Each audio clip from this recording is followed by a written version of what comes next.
jam the man right to here. Okay, and I want to be in a really good position here. My leg's bent. I'm attacking his hand, and my arm is not out here. I want to close this window here.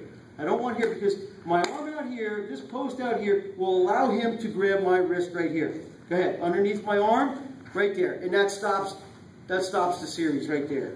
That's going to cause me problems. So I want to post my hand close to my body right here. Okay, some coaches are going to teach this like this, with a straight arm right there. Okay, and since I'm an old man, I'll drop to my elbow. Right from here, drop to my elbow, and then take a high turn right here. Okay? Now, I like to do it on my head, but I've seen a lot of wrestlers successful, you know, kind of taking a shortcut and they're on their knees a little bit.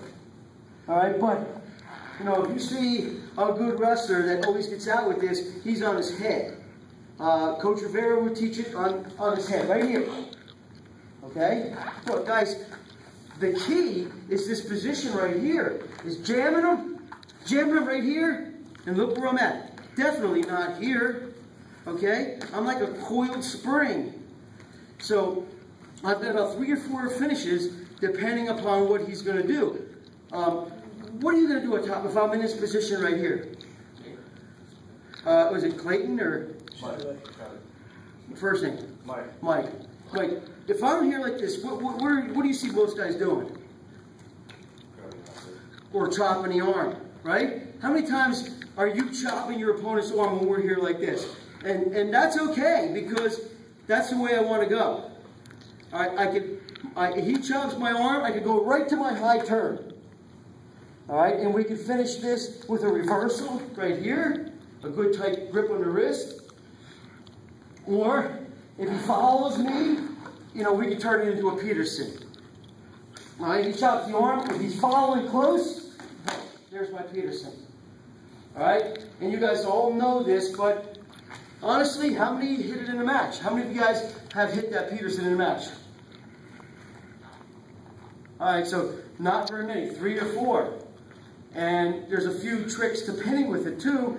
Most of the time it's difficult to pin with that, but I'll show you a few little tricks to pin with it. But, you know, I would say most of the time we're going to just score 2 with this.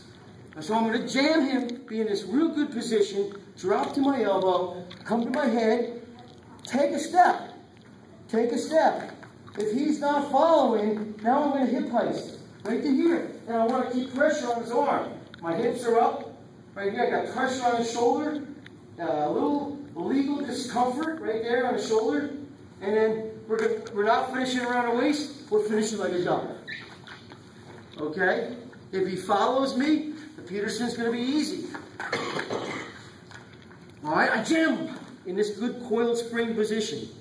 Alright, high turn, I'm on my head, he's following. I tell our guys, elbow him in the balls.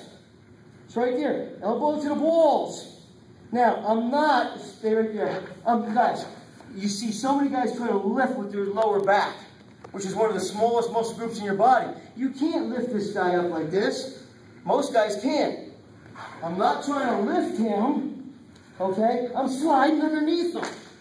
I'm not strong enough to lift him.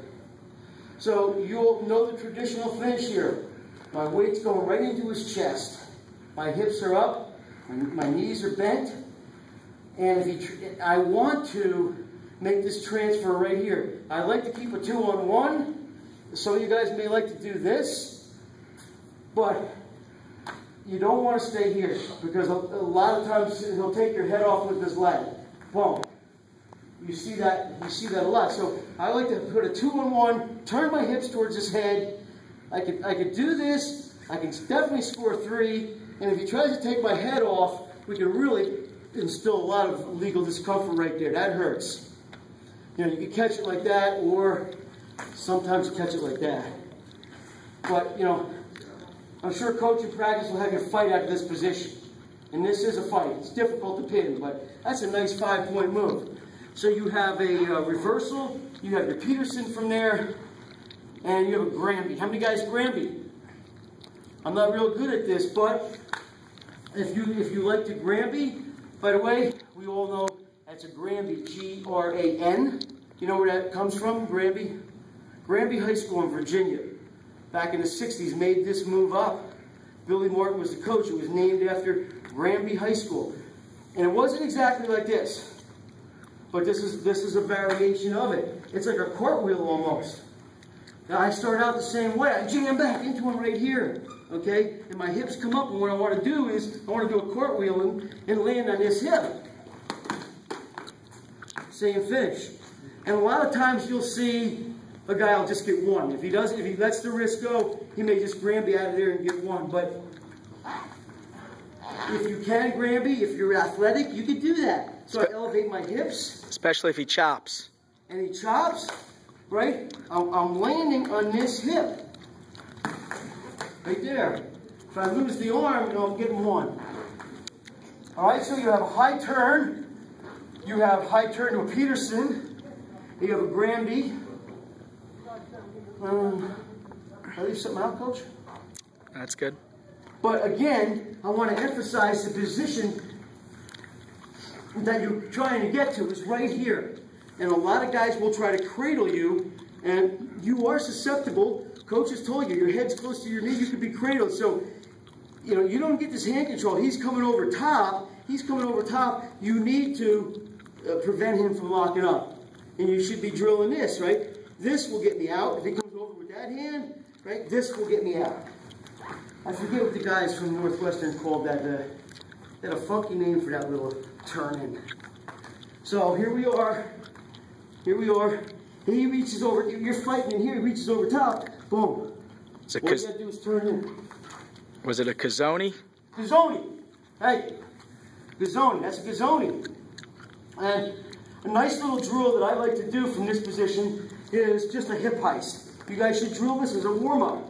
In this short sit position, right? I'm not in my Granby position. Short sit position here. Elbows in, just like we were for stand-up.